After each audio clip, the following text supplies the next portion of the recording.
नमस्कार, आप सभी का एक बार फिर से स्वागत है भक्ति ज्ञान चैनल में।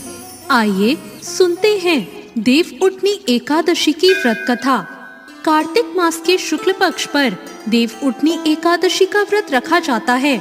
माना जाता है कि इस दिन भगवान श्री हरि विष्णु अपनी योग निद्रा से जाग जाते हैं और इस दिन उनकी उपासना करने से जीवन के कष्ट दूर हो जाते हैं। एकादशी का व्रत बिना कथा के पाठ के अधूरा माना जाता है। देव उठनी एकादशी की कथा पूरी श्रद्धा से सुननी चाहिए, जिससे पूर्ण फल की प्राप्ति होती है। एक समय की बात है, एक राज्य में सभी लोग देव उठनी एकादशी का व्रत रखा करते थे। प्रजा नौकर चाकरों से लेकर पशु पक्षियों तक एकादशी के दिन कोई अन्न नहीं खाता था। एक दिन किसी दूसरे राज्य का एक व्यक्ति राजा के पास आकर कहता है, कृपा करके मुझे नौकरी पर रख लें। तब राजा ने उसके सामने एक शर्त रखी, ठीक है, मैं रख लेता हूँ, लेकिन रोज तुम्हें खाने को सब कुछ मिलेगा, पर एकादशी के दिन तुम्हें अन्न नहीं मिलेगा। उस व्यक्ति ने उस समय ये बात मान ली, पर एकादशी के दिन जब उसे फलाहार का सामान दिया गया तो वो राजा के सामने जाकर गिड़गिड़ाने लगा। वो बोला, महाराज, इससे तो मेरा पेट नहीं भरेगा, मैं भूखा ही मर जाऊंगा, कृपा करके मुझे खाने को अन्न दे दो। राजा ने उसे शर्त की बात याद दिलाई, पर वो अन्न के बिना खाना खाने को राजी ही नहीं हुआ। तब राजा ने उसे आटा, दाल और खाने के अन्य सामान दे दिए। वो रोज की तरह नदी पर पहुंचा और स्नान करके भोजन पकाने लगा। जब भोजन बन गया तो वो भगवान को बुलाने लगा, आओ भगवान, भोजन तैयार है। उसके बुलाने पर पीतांबर धारण किए हुए भगवान चतुर्भुज रूप में वहां आ पहुँचे और प्रेम से उसके साथ भोजन करने लगे।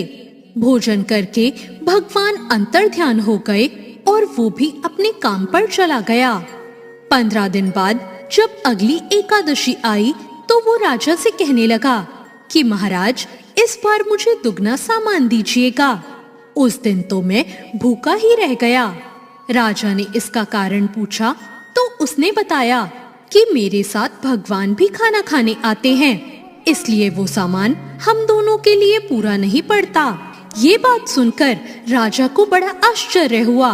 वो बोला, मैं इसे मान ही नहीं सकता कि भगवान तुम्हारे साथ खाते हैं।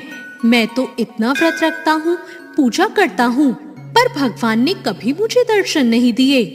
राजा की बात सुनकर वो बोला, यदि विश्वास ना हो तो मेरे साथ चलकर देख लें। राजा एक पेड़ के पीछे जाकर छिप गया। उस व्यक्ति ने भोजन बनाया और भगवान को शाम तक पुकारता रहा, लेकिन भगवान नहीं आए। अंत में उसने कहा, भगवान, यदि आप नहीं आए तो मैं नदी में कूदकर अपने प्राण त्याग दूंगा। फिर भी भगवान नहीं आए। अब वो प्राण त्यागने के लिए नदी की तरफ आगे बढ़ने लगा। अपने प्राण त्यागने का उसका ये दृढ़ निश्चय देखकर शीघ्र ही भगवान प्रकट हो गए और उसे ऐसा करने से रोक लिया और उसके साथ बैठकर भोजन करने लगे। खा पी कर वे उसे अपने विमान में बिठाकर अपने धाम ले गए। ये देखकर राजा ने सोचा कि व्रत उपवास से तब तक कोई फायदा नहीं होता जब तक हमारा मन शुद्ध ना हो। इससे राजा को ज्ञान मिला।